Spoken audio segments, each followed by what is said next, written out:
Gemini es octavo, justamente. Y hay algo muy, muy relevante en el tema del octavo, ¿no? Porque es en el día octavo. Amén. 8, estamos hablando de Levítico capítulo 9. 9. Capítulo Levítico 9. Levítico 9. Versículo 1. Después de toda la preparación que viene en los capítulos anteriores, la consagración de Aarón y sus hijos, las leyes de la ofrenda, todo, bueno, llegó el momento de ponerse manos a la obra, ¿no? Ahí está.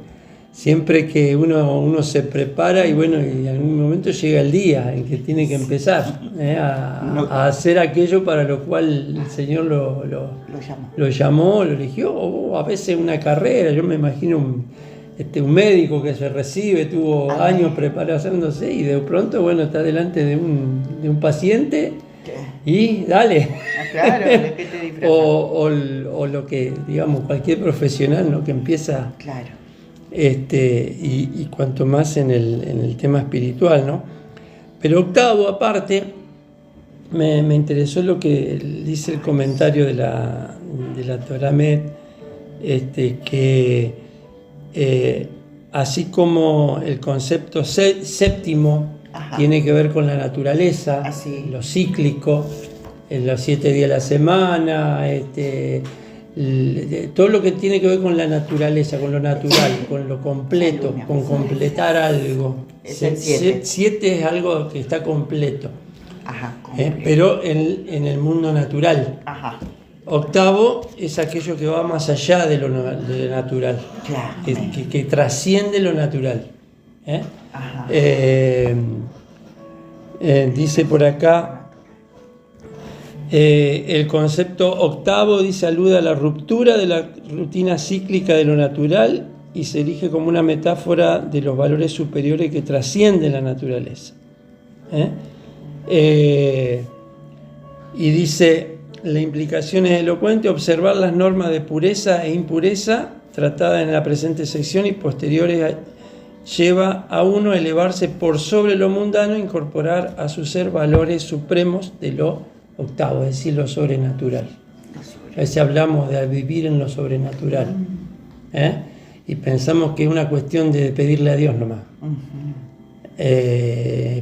Digamos, aquel que quiere justamente trascender lo natural y vivir lo sobrenatural, la exigencia es la santidad. Amén. La exigencia es la santidad. Dice que en el día octavo, Moisés llamó a Aarón y a sus hijos y a los ancianos de Israel y les empieza a dar las instrucciones. Bueno, dale, trae el becerro, la oveja, de todo, y le da todas las instrucciones. Claro. Sin defecto, de un año. Sin defecto, de un año, todo eso. El capítulo 9 es cuando Aarón comienza, inaugura su ministerio, digamos. Hasta el momento era Moisés. Sí, amén. Ahora le toca el turno a Aarón. Luego está, bueno, lo que sucede con los hijos de Aarón, Nadab y Abiú, que mueren. Ya lo vamos a ver. Y por último, el capítulo 11, los animales limpios e inmundos. A veces pensamos que es cuando pensamos en la comida que Dios establece, lo kosher, pensamos en el cerdo nomás. Sí, pero hay un montón de otras cosas que... los calamares y todo. Sí, y bueno, en cuanto a los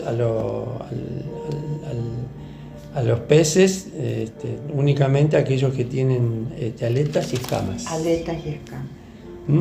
Bien, hay un contraste un poco entre lo que es el comienzo del ministerio de Aarón y lo que sucede después con Nadab y Abiú. Ahora lo vamos a ver. En principio, ¿no es cierto? Lo que sucede en ese octavo día, en principio, es un día de alegría, de regocijo, porque estaban esperando la manifestación de Dios. Estaban esperando justamente lo que Dios dijo que iba a hacer. Y es interesante que Aarón hace todo lo que Moisés le manda, todo. Versículo 22 dice: después alzó Aarón sus manos hacia el pueblo, lo bendijo, después de haber hecho todo el sacrificio, todo el holocausto, todo, y descendió Aarón. Y como que ahí no pasa nada. No pasa nada. Aarón hace todo el sacrificio, todo como le dijo. Y es un momento ahí de decir que no pasa nada, cuando a veces nos esforzamos y qué sé yo, y sentimos que no pasa nada. Me ha pasado, sí. ¿Cuándo es que pasa algo? Dice: entraron Moisés y Aarón al tabernáculo de reunión, entraron a la presencia juntos, y salieron y bendijeron al pueblo, y entonces ahí la gloria de Jehová apareció a todo el pueblo, y salió fuego, dice, delante de Jehová, consumió el holocausto. Pero no fue sino hasta que los dos entraron, y cuando salieron bendijeron al pueblo. Eso es algo que es muy, muy significativo también, porque no es solamente hacer todo lo que se supone que debemos hacer. Es un gesto de unidad, es un gesto de que la presencia de Dios no se trata simplemente de cumplir con ciertos ritos, sino de estar en la presencia del Señor. Antes de eso, Aarón, por eso digo que hay un contraste, hay un artículo que estaba leyendo que se llama reticencia versus impetuosidad. Reticencia es aquello que uno está dudando ahí, si hacerlo, no hacerlo, qué pasa, cuando dudamos. Sí. Impetuosidad, todo lo contrario, cuando nos mandamos de cabeza y nos fijamos si hay agua en la pileta, ¿viste?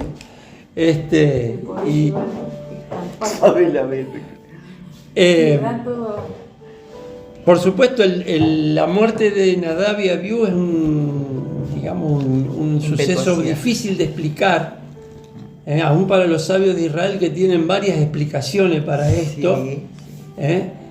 Difícil de explicar porque, ¿cómo puede ser que dos personas que también habían sido entrenadas junto con Aarón, no es que eran ignorantes, no es que no sabían lo que estaban haciendo, sino que sabían perfectamente todo el protocolo, habían sido entrenados, enseñados, Moisés les explicó todo.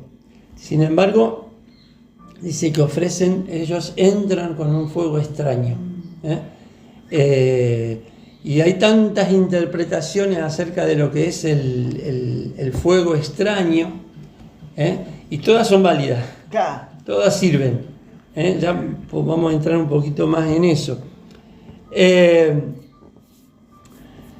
el versículo, los primeros versículos del capítulo 9, Moisés le da instrucciones a Aarón que tome los animales para la ofrenda, que se los llevaron y qué sé yo.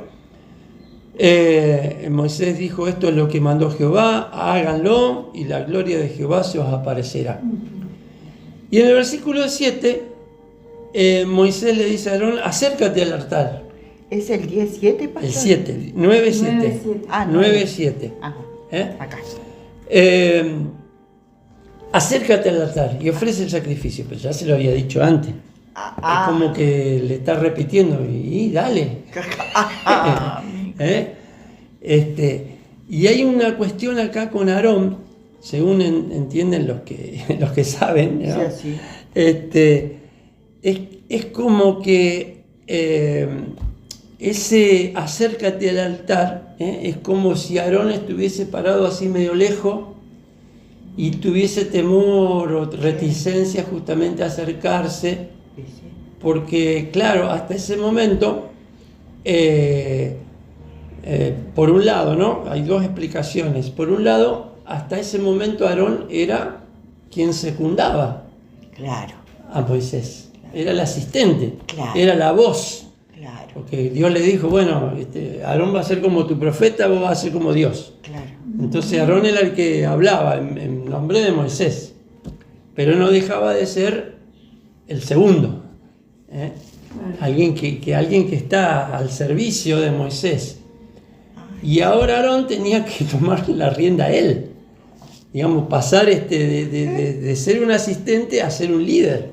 O sea, iba a ser el sumo sacerdote, iba a ser quien tuviera en su responsabilidad todos los sacrificios, toda la responsabilidad de mediar, de presentar los sacrificios del pueblo, de todo lo que implica ser sumo sacerdote. Entonces, de pronto sentirse abrumado por la responsabilidad, a todos nos pasa eso, a todos nos ha pasado. Yo me estaba acordando mientras preparaba esto, dos situaciones en mi propia vida.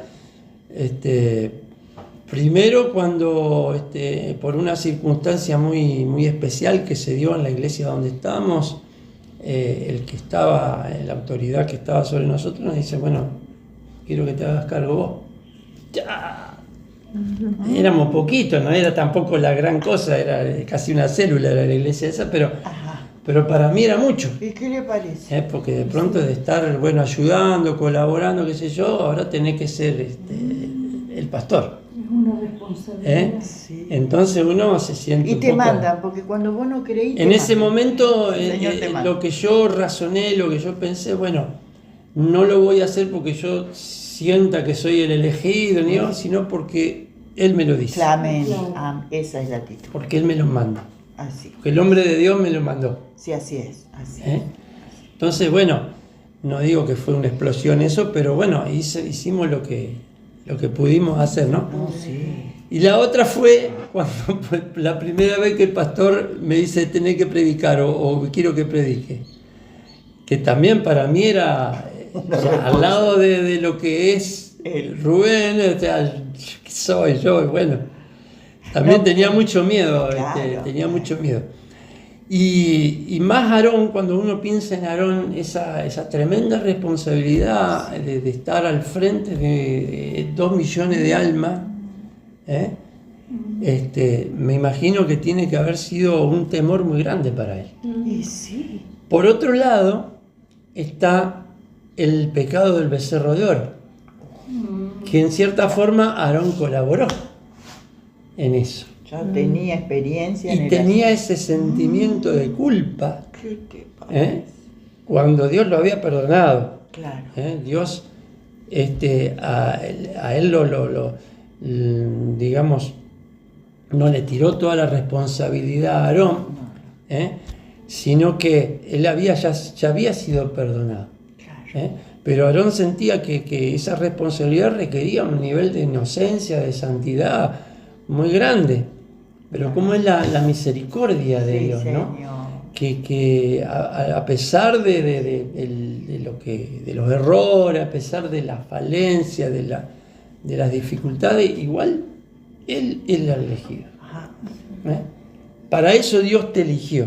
Amén. A veces Dios no nos elige porque seamos perfectos, ni porque nunca nos equivoquemos, ni tengamos allá arriba toda la santidad. Él nos elige porque Él quiere. Sí, amén. Cuando uno se pone a pensar por qué eligió primero a Moisés, que estaba alejado de todo, ya pastor de ovejas y nada más, y con eso 40 años embruteciéndose en el campo, Sí, Dios lo eligió. sí. Entonces, Y hasta lo perdonó. es como que, bueno, Moisés le dice, acércate al altar, hacé tu expiación, tu holocausto y hacé lo que Dios te dijo que tenés que hacer. Hasta el momento Aarón había sido en todos los sentidos secundario a Moisés. Secundario. Sí, él había estado siempre a su lado, ayudándolo a hablar y guiar al pueblo, pero hay una gran diferencia psicológica entre él ser el segundo al mando y ser un líder propio por derecho. Santo Pedro. Probablemente todos conocemos ejemplos de personas que están dispuestas a servir como asistente, pero están aterrorizadas ante el prospecto de ser ellas mismas los líderes. Santo y poderoso. Si yo me quedo acá, Tranquilo. vos mandás, yo te ayudo, pero Yo es colaboro. como Es que más fácil eso. el liderazgo siempre nos va a desafiar, Sí. siempre va a desafiar. Aarón sentía reticencia de aceptar su nuevo rol, y Moisés tuvo que darle apoyo y seguridad. Para esto fuiste elegido. Dios te eligió para esto, es lo que tenés que hacer. ¿Para qué vine? Tenemos que, Debe por ser ahí, todo verle la cara. Ay, mira. tenemos que entender que el temor de Aarón era genuino, digamos, era válido, porque si él tenía temor de Dios, era normal que tuviese ese temor de él hacerse cargo. Por otro lado, tenemos la historia de los hijos de Aarón, Nadab y Abiú. Dice que ofrecieron un fuego extraño que no había sido ordenado. Y por supuesto, decíamos, hay muchas lecturas, muchas explicaciones para esto, ¿no? Algunos dicen que habían estado bebiendo alcohol, Sí. que después le dice, bueno, cuando entren no tomen alcohol, les da para que no mueran. Otros dicen que era porque no estaban casados. Mira, eso no lo sabía. Claro, eso dicen, bueno, Claro, eran solteros los dos. Eran solteros los dos. Eran solteros los dos. Algunos otros dicen que eran culpables de haber dictado alguna norma por su cuenta, Claro. Sí. sin consultarla a Moisés. Un detalle es que momentos antes había caído fuego del cielo. O sea, al principio digamos, cuando ellos ofrecieron, Aarón ofreció los sacrificios, era el fuego que ellos habían encendido. Claro. A veces es necesario que nosotros encendamos un fuego primero para que después el fuego de Dios caiga. Así es. Pero una vez que el fuego de Dios caiga, no hay otro fuego. Amén. No hay otro fuego. Amén. Yo no Acá. puedo encender algo que Dios ya encendió. Muy bien dicho. ¿Sí? Muy bien. Antes de que el Dios manifestara su gloria, sí, tuvieron que ellos, bueno, hacer su parte, Claro. hacer su esfuerzo.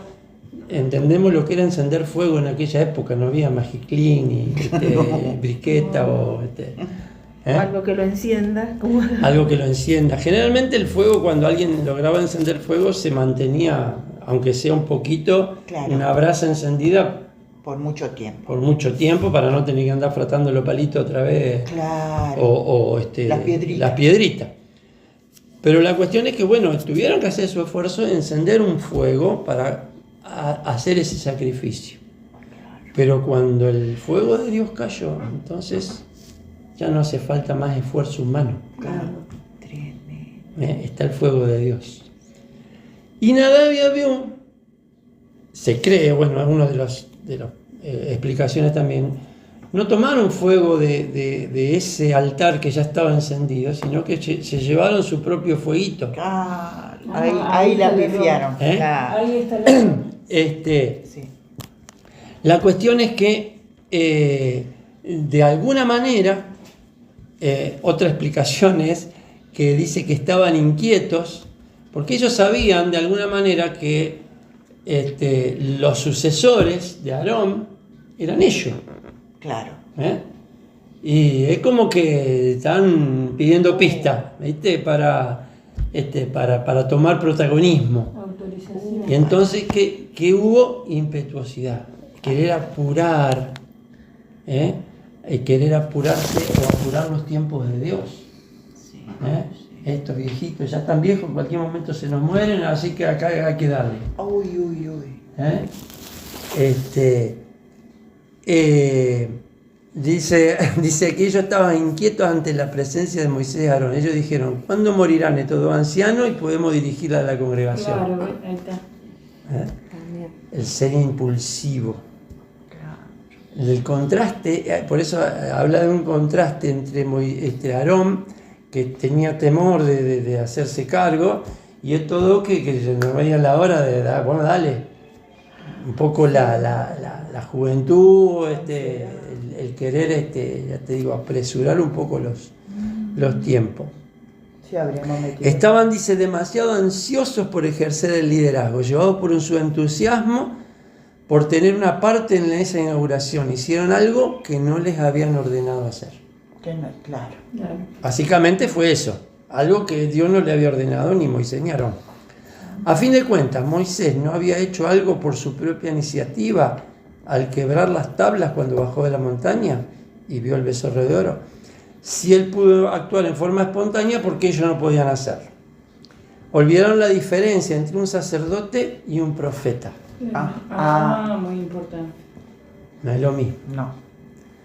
Dice acá, esto me gustó este comentario porque sinceramente es así, ¿no? Sí, es así. Dice, un profeta vive y actúa en el tiempo, en ese momento en que se diferencia de cualquier otro. Es ese momento, que Dios te habla y vos largás la palabra. El profeta es el ahora. Pero un sacerdote actúa y vive en la eternidad. Qué tremendo eso. Yeshua. Amén. Y por eso el 8. Intercediendo. Por eso el 8, porque el 8 es un infinito al revés. También. Dice, un sacerdote actúa y vive en la eternidad siguiendo una serie de reglas que nunca cambian. Santo y poderoso. El profeta, de pronto Dios le hace cambiar algo, le hace decir algo que no está en la Torá, no está en la... porque se sale un poco de... O sea, Elías, ¿qué hizo Elías? Sacrificó en el monte Carmelo, cuando Dios había dicho que no, el único lugar para sacrificar era el templo. Así es. Pero sin embargo Dios le dice que sacrifique ahí. Sí. Se sale, el profeta a veces se sale de las reglas, Sí, se sale de lo establecido, Mira. con permiso de Dios, Claro. no por su cuenta, Claro. no por su cuenta. Exactamente. En cambio el sacerdote no. El Es más sacerdote estructurado. está en la presencia de Dios. Claro. El sacerdote, como dice acá, vive y actúa en la eternidad, porque está ministrando cosas eternas. Siguiendo reglas que nunca cambian. Todo lo relativo a lo sagrado, el reino del sacerdote, está descrito previamente en forma detallada. Lo sagrado es el lugar donde decide Dios, no el hombre. Amén. Santo. Nadab y Abiú no lograron entender por completo que hay diferentes clases de liderazgo y que no son intercambiables. Porque el profeta tiene liderazgo y el sacerdote también, pero una cosa es un profeta, otra cosa es un sacerdote. Lo que es apropiado para uno puede ser radicalmente inapropiado para otro. Claro. Y acá pone un ejemplo. Claro. Un juez Ujú. no es un político. No, claro. O sea, las dos cosas son importantes. Sí. Pero el juez es juez y el político es político.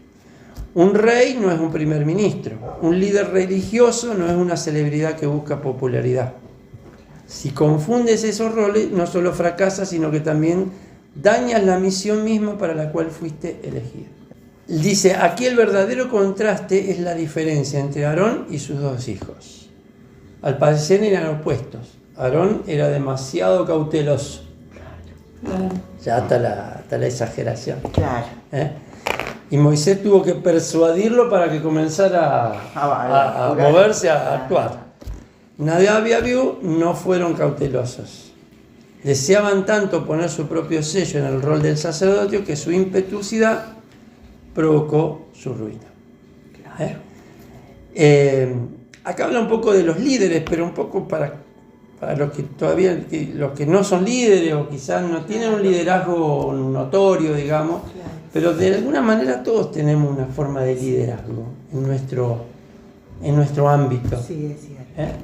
Puede haber un líder de millones y puede haber un líder de 5 o 6. Sí, sí.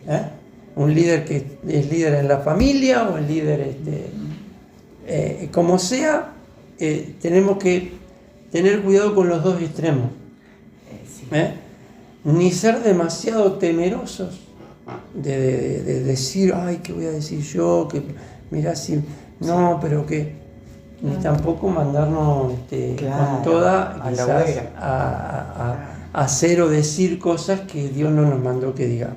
Por eso hay que estar tan atento a la voz del Espíritu, a aquellos que de pronto podemos entender que Dios nos está enviando. Dos desafíos que deben superar los líderes. El primero es la reticencia a dirigir. ¿Por qué yo? ¿Por qué me tengo que involucrar? ¿Por qué tengo que asumir la responsabilidad? Hay que tener cuidado cuando uno da una idea, en una de esas te hacen cargo.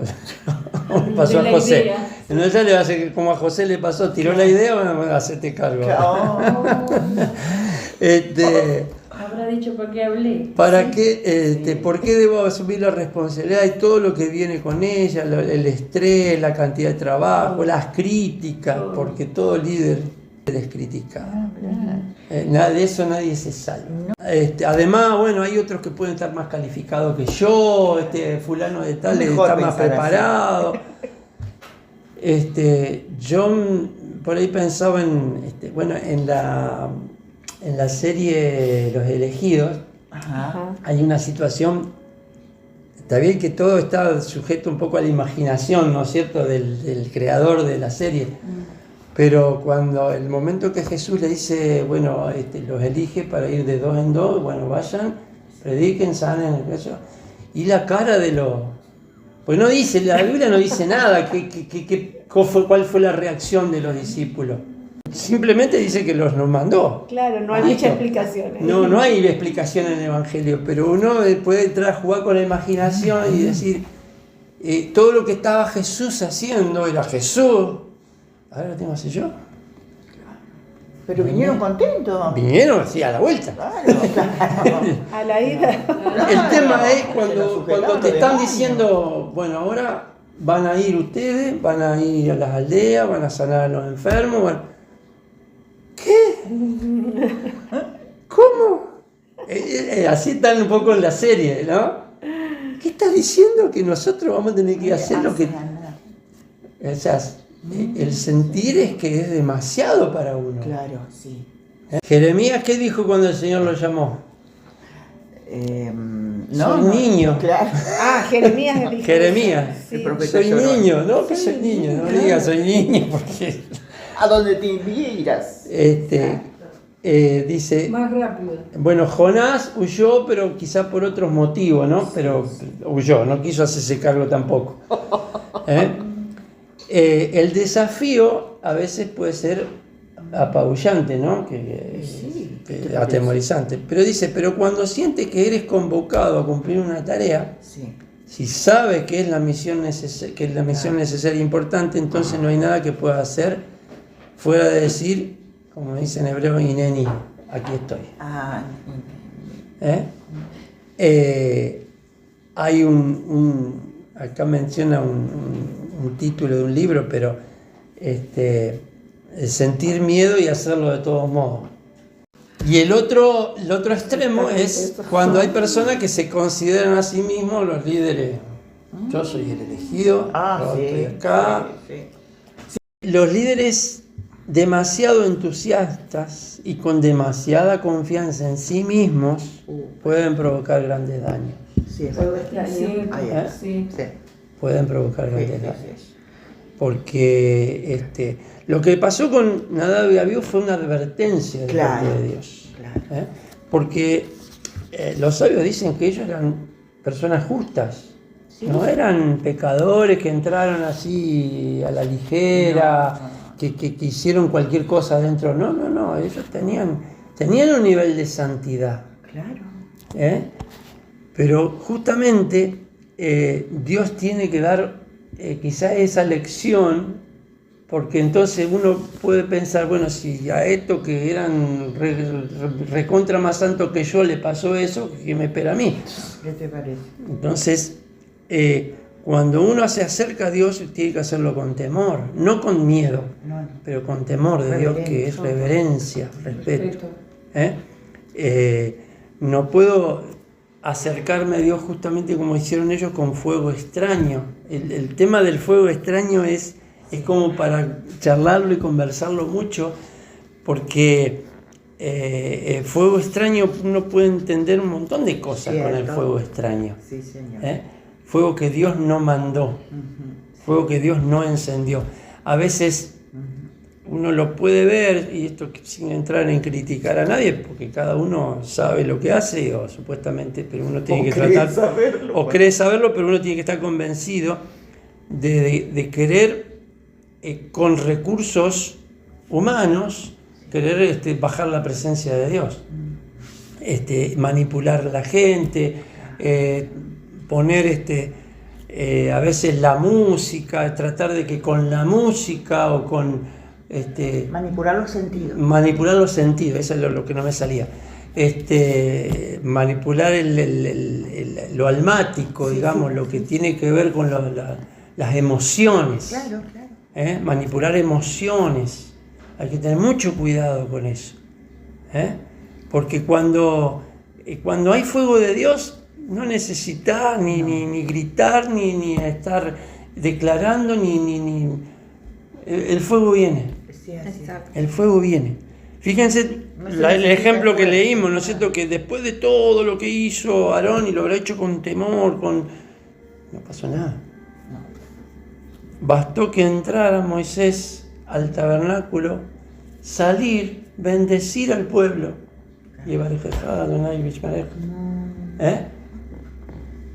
Para que la gloria de Dios descienda. Sin que haya algo externo, algo que yo me tenga que, como el profeta de Baal, que se andaban rajuñando Sí, para que a ver si pasaba algo. Esperando. Y después viene Elías y dice: Señor, gracias por me escuchar. El tema es eso, actuar por nuestra cuenta. Pretender que Dios haga aquello que yo quiero que haga. Palabra. Y eso es lo que un poco fue ese fuego extraño de Nadab y Abiú. Lo impulsivo por querer hacer algo. Claro, vieron que el fuego de Dios cayó, ahora vamos nosotros, dale. Nos toca a nosotros. No, pará. Dice, Nadab y Abiú eran grandes personas. El problema fue que ellos creyeron que eran grandes personas. Claro. Una cosa es que realmente había santidad, pero el problema es que se la creyeron. Fue demasiado la creencia que como que No eran como su padre Aarón, quien tuvo que ser convencido para acercarse al altar, Claro. debido a su sensación de ser inadecuado. Al revés. Lo que le faltaba a Nadab y Abiú fue una sensación de su propia inadecuación. Eso le faltó a ellos. claro. El sentirse, la humildad, de decir, no merezco. Jóvenes, pastor. Eran jóvenes, impulsivos. Impulsivo. Sí. El joven general. Para hacer cualquier cosa grandiosa, tenemos que tener conciencia de estas dos tentaciones. Una es el temor a la grandeza. Claro. ¿Quién soy yo? La otra es estar demasiado convencido de nuestra grandeza. ¿Quiénes son estos? Ay, tenemos de todo. ¿Viste? Que sí. Yo puedo hacerlo mejor. Podemos hacer grandes cosas, sí. Por eso es soberbia. Eso Claro, es bueno, pero por eso, entre la demasiada humildad y la soberbia, Es que también en la humildad podemos tener una falsa humildad. una falsa humildad, y en realidad la No, humildad a no veces puede, no. oculta de que realmente no queremos hacerlo. Claro. Dice, ¿podemos hacer grandes cosas? Sí. La tarea importa más, como dice, la tarea importa a más de una persona. Que no es que me importa a mí nomás, No. sino que le importa a otra gente. Y estamos dispuestos a hacer lo mejor posible sin pensar que somos superiores a los demás. Amén. Y tercero, si estamos dispuestos a aceptar consejo, algo que Nadab y Abiú fallaron. Tres cosas. La tarea importa a más de una persona. Amén. Estamos dispuestos a hacer lo mejor posible sin pensar que somos superiores. Así es. Y si estamos dispuestos a aceptar consejo. Dice, las personas no se convierten en líderes porque son grandiosas. Se vuelven grandiosas porque están dispuestas a servir como líderes. Amén. Porque el liderazgo, en definitiva, es un servicio. Amén. No es para que me sirvan a mí. Claro. Un líder es alguien que sirve. Amén. Alguien que justamente está al servicio de otros. He venido a servir. No importa lo que pensemos, no importa que pensemos que somos inadecuados. Moisés lo pensó. Todas las excusas que puso Moisés cuando lo estaba llamando el Señor, hasta por ahí le dijo, no, mandá otro. Sí, sí. Así le dijo. Sí. Vos vas ahí donde... Y Aarón, lo que importa es la disposición. Fue Isaías el que dijo, heme aquí, envíame a mí. Sí. Heme aquí es Ineni. Ay, sí. Isaías 6. Isaías. Llamamiento. Heme aquí, envíame a mí. El estar dispuesto sin creérsela. Sin pensar que yo soy el mejor de todo, por eso el Señor me elige a mí. Y en cuanto a lo que mencionábamos del fuego extraño, ¿no? Eso lo podemos tomar de la manera que el Espíritu nos esté mostrando, pero básicamente es no hacer las cosas de una manera religiosa o de una manera carnal, digamos, que sea el Espíritu el que esté obrando, guiándonos, mostrándonos. Amén. Está la palabra que dice, no es con fuerza ni ¿cómo es? Ni poder humano, es con su Espíritu. Amén. Sí, el salmo que dice, aquellos confían en carros o los otros en caballos, nosotros en el nombre del Señor. Amén. El Señor desea, por supuesto, manifestarse, derramar su gloria como lo hizo en este octavo día, pero para eso hace falta que dependamos solamente de Él. Amén. Que dependamos de Él, no actuar por nuestra cuenta, no pensar que porque yo hago tal o cual cosa el Señor se va a manifestar, o no pretender, como dijimos, de que el Señor obre como yo pienso que tiene que obrar. Claro.